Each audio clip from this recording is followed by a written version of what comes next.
Zdravo, ja sam Aleksandra i danas ćemo praviti ove predivne integralne pogačice. Pogledajte ovu divotu. Hajmo na pripremu. Ovdje imam 50 g zobenih pahuljica i tu ću samo staviti vrelu vodu da pahuljice onako malo nabubre. Stavila sam oko 250 ml vrele vode. Ovo je potrebno sada da ostavite pola sata do 1 sat, samo dok pahuljice ne pokupe vodu. Ja sam ovo pokrila dok sam ostavila da odstoji i vidite kako ono sad izgleda. Ovo se napravila, nije baš previše upilo vodu. Idealno bi bilo da ovo natopite preko noći i ostavite preko noći u frižideru. Nije mi baš previše upilo vodu, ali nima veze, upit će ono kasnije. I vidite kako ono postalo kao da se izdvojila neka sluz i da je postalo onako malo želatinasto. Ovdje sada dodajemo 300 g integralnog speltinog brašna ili pirovog, 100 g integralnog raženog brašna, 70 g suncokretovih sjemenki, dodajemo oko 10 g soli, 10 do 12 g soli. I ja ovdje koristim domaći kvasac.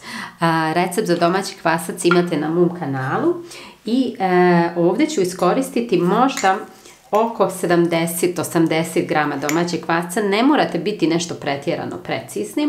Ja ovaj kvasac držim u frižideru jer hljeb pravim svaka 3 dana i onda sada ću ostaviti samo malo kvasca ovdje. Evo vidite.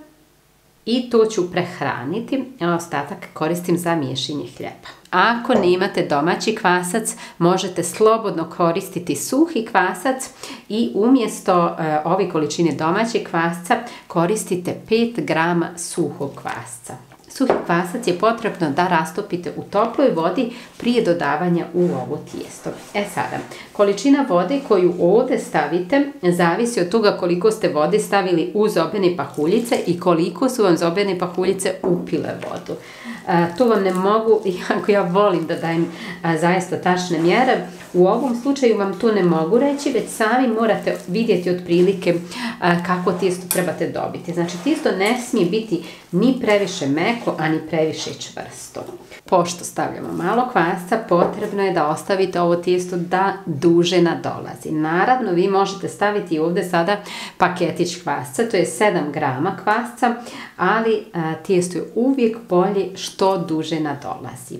Nemojte se zavaravati brzinom, bolje je da nekako naučite da se bolje organizujete. Ako želite brz hljeb, uvijek je bolje da ga zamijesite dan prije i kada vam treba da ga ispečete. Znači da već mislite hljeb prije nego da ste potrošili onaj hljeb koji već imate u kući. Tako ja radim.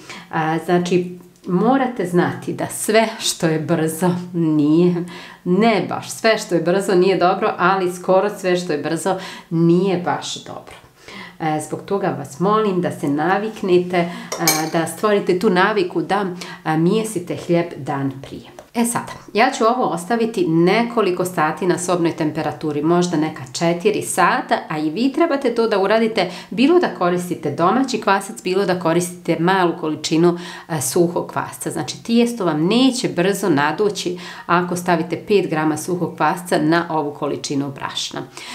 Znači, za neka 4 sata ovo će biti spremno za oblikovanje. I dragi moji, evo nas, nakon nekoliko sati, u stvari to je kod mene 4,5 sata, tijesto je nadošlo, vidite kako ono izgleda. Uzmite samo malo brašna i pospite radnu površinu, ovako, izvadite tijesto i podijelite ga na 8 jednakih dijelova. Ako možete, izvažite tijesto, bolje je da vam svi ovi dijelovi budu jednaki. Sada trebamo samo malo da ovo sklonimo. U jedan duplji tanjir stavite dosta suncokreta. Neće nam trebati sve, ali bolje da stavite ovako dosta.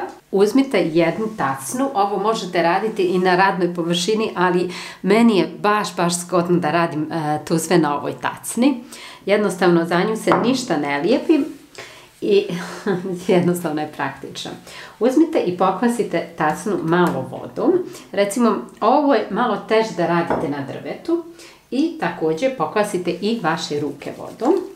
Sada uzmite dio tijesta, stavite ga preko tacne, razvucite koliko je moguće i umotajte u valjak. Valjak okrenite i ponovo uvijte, tako da dobijete jednu isprepletanu zemičku. Svaki put kada uzmete novo tijesto, morate pokvasiti tacnu. Tako. I to bi bilo to. Vidite kako izađe jedna kao mala zemička. Uzimamo ovo tijesto i stavljamo u suncokret. Ovako. Evo. I vidite kako to lijepo izgleda. Ovo sad trebate prebaciti na papir za pečenje i ovako nastaviti i sa ostatkom tijesta. I dragi moji, pogledajte kako ovo sada lijepo izgleda. Vidite kako su fino oblikovane i umotane u suncokret. E sad, ja ovo ostavljam u frižider do sutra. Znam da nekima može zvučati čudno, ali kao što sam rekla, bolje vam je dobro se organizovati nego praviti hljeb na brzinu.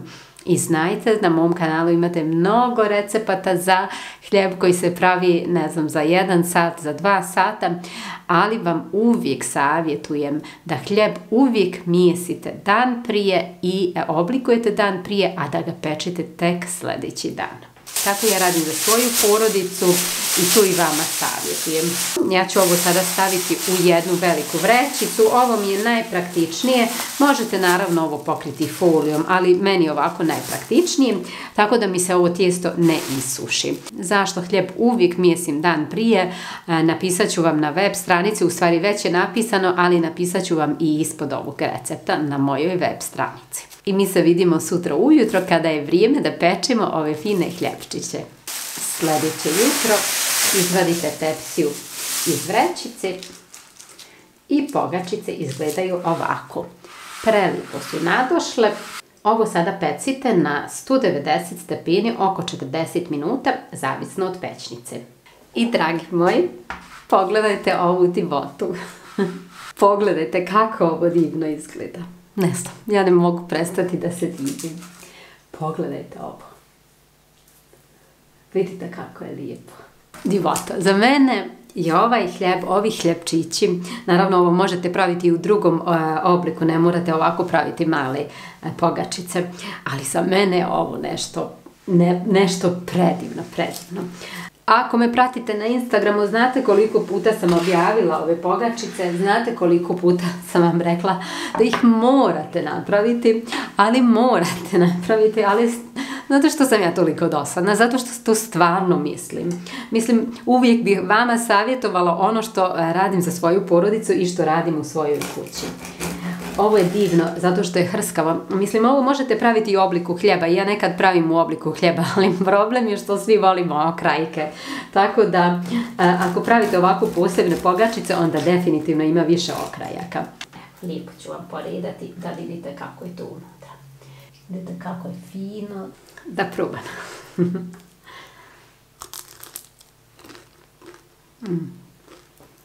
Ne mogu vam opisati koliko je ovo dobro.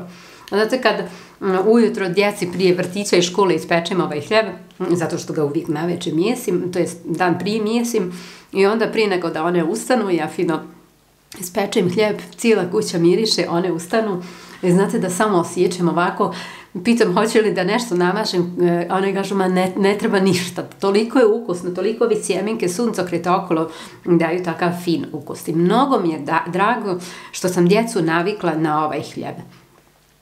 To sam vam rekla u prošlom receptu, u onom receptu za onaj fini hljeb sa suncokretom, ali bijeli hljeb. Pokušajte da postepeno mijenjate navike. Ako ste do sada stalno jeli bijeli hljeb, to ne znači da vi ne možete prići na ovaj. I ja sam jela, otkad znam za sebe, jela sam bijeli hljeb. Moja mama je uvijek pravila bijeli hljeb. Ali kada sam probala ovo, ja sam bila oduševljena. To je meni bilo toliko dobro. Znači, ne mora crni hljeb biti neukusan. To je samo neka zabluda koju mi imamo i ono ako je zdravije, onda je neukusnije. To nije tačno. Ako i kako možete, napravite ovaj hljeb i vidjet ćete, zaista je ukusan. Nadam se da ćete probati ovaj recept. Ako vam se ovaj video sviđa, ostavite mi jedan like ili komentar, a za ostale recepte posjetite moj kanal na YouTube-u. I na kraju, naravno, buon appetito!